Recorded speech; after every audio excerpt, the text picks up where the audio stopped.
Hey everybody, it's Holly from Visit Brainerd, and today I'm sitting at the Northland Arboretum. I'm with Judd Brink, who is a Master Naturalist, and he's also a birder extraordinaire. Is that right? Yes. I think that's a pretty cool title to have. We're going to be talking to you guys about one more way of how you can love Brainerd like a local. Of course, birding is going to be the topic today, and I've told Judd that I'm not a birder. I don't know much about birds, but I do know that it has been a hobby that is growing among people of all ages. All ages. Right? Yeah. So anyway, I want you to tell me why you think I should become a birder, or what should I expect if I want to start doing this as a hobby. Sure. Thanks, Holly, and Visit Brainerd for having me talk about birding in the Brainerd Lakes area today. I'm Judd Brink, owner and guide of Minnesota Backyard Birds. And just in general, birding and feeding birds is the second largest hobby in the whole country, just behind gardening. So it's a very popular, I had no idea. It's a very popular activity, and like you mentioned before, it's an activity that can be done in your backyard with kids and with your family.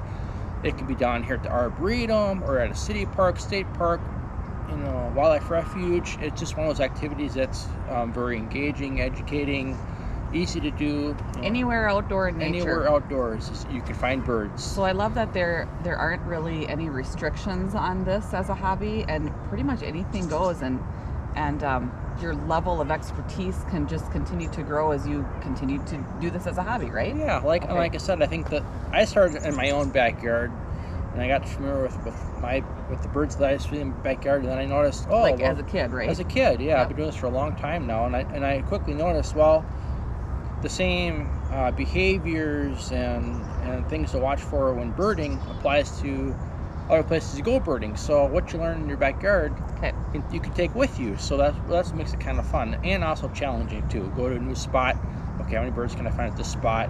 Okay, what's different? So is it kind of like a treasure hunt? It's like a treasure hunt. It is. Okay. Lots of colorful little treasures, and sometimes they fly away from you, which can be frustrating, I imagine. But that's part of the game. I love that. I love a little treasure hunt for a nature treasure hunt anyway. Yeah. It's a really great way to look at it. What about, so we talked a little bit about, the age range. It's for anybody. Anyone. And it's also year-round. Year-round. So love that idea. I think this can be a fantastic family thing, perhaps educational as well. Oh, sure. And you take people out on tours. So do. Tell me a little bit about that. What should people expect when they call you and say, I don't know anything about birds, but I want to learn. So what would you do? So I get a lot of, I'm also a naturalist and a guide. And so, for example, yesterday with Visit Brainerd, I had people out on a tour yesterday who didn't have never been bird watching before, never really pay attention to the birds. They're brand new.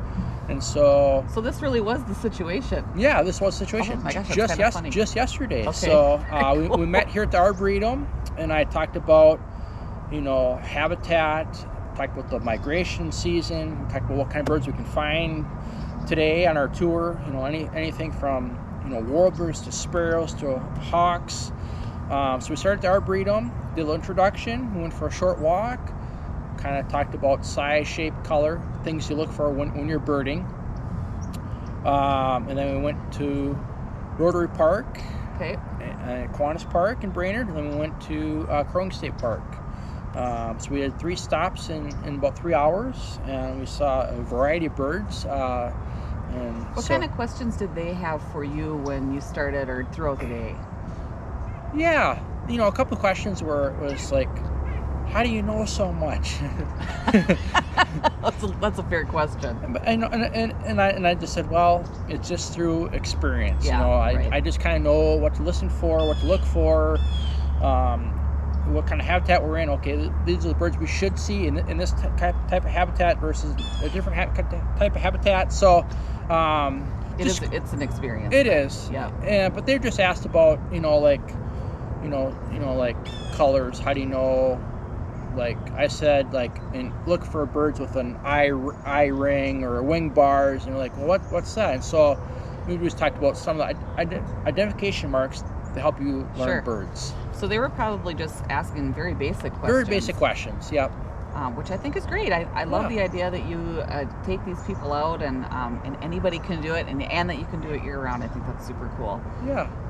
And when you do a guide, you can be very accommodating. You can do the area that maybe they're specific on, or you can choose time of day, how many hours they have available. So there's a lot of variables there that you are willing to work with these folks. Oh, sure. Yeah, I love that too. Yeah. Super cool.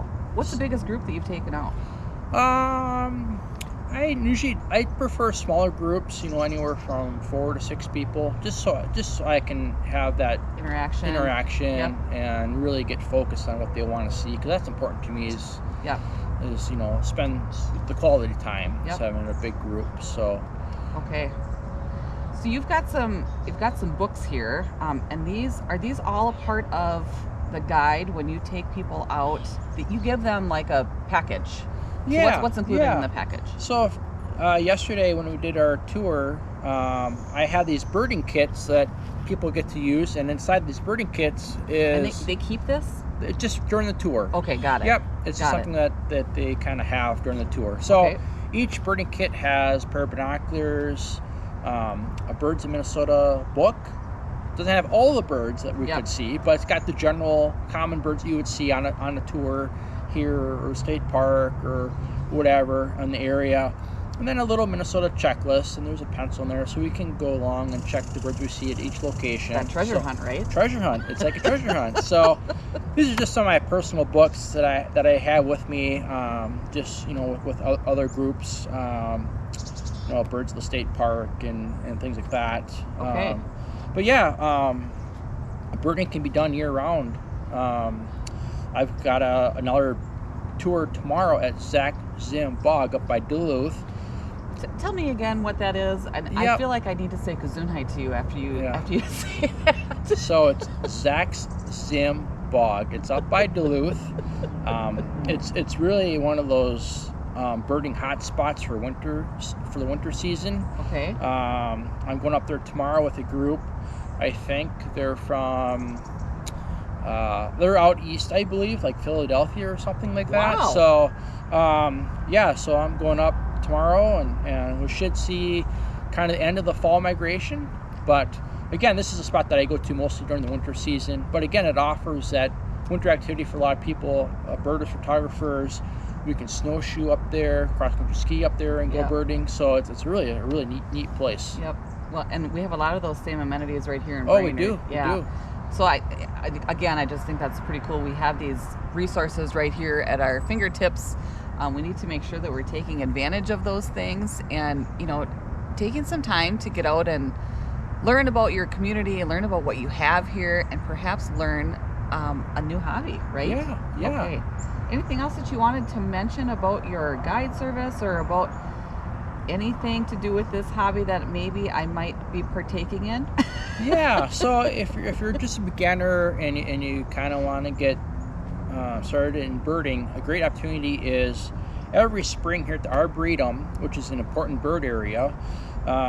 During the month of May, there's free bird walks. I believe they're Thursdays and Saturdays, and they're about an hour long. And so it's a small group thing with a leader, and so we just take you around the Arb and we kind of introduce you to the birds that are here. So that is really cool. Yeah. Love that it's free. Yep.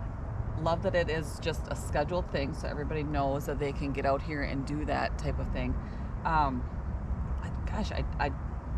it's just a fun way to meet people. Right. And get to know some other people that have your same interests. Yeah. Love that idea as well. Yeah, it's just a great time.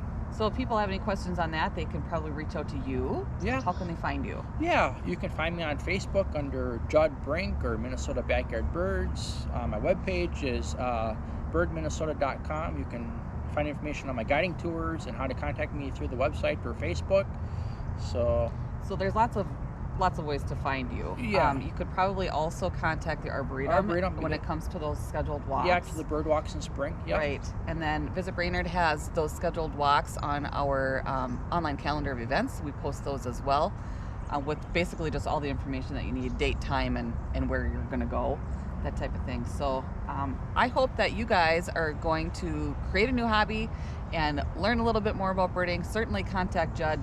Don't ask me any birding questions. I'm not quite to that level yet, but we thank Judd for being here. He actually gives us a weekly birding update also that we share on our blog every week. So make sure you check that out as well. So there you go, you guys. One more way of how you can love Brainerd like a local. We'll hope to see you out birding soon. Catch you soon. Let's go birding. Let's go birding.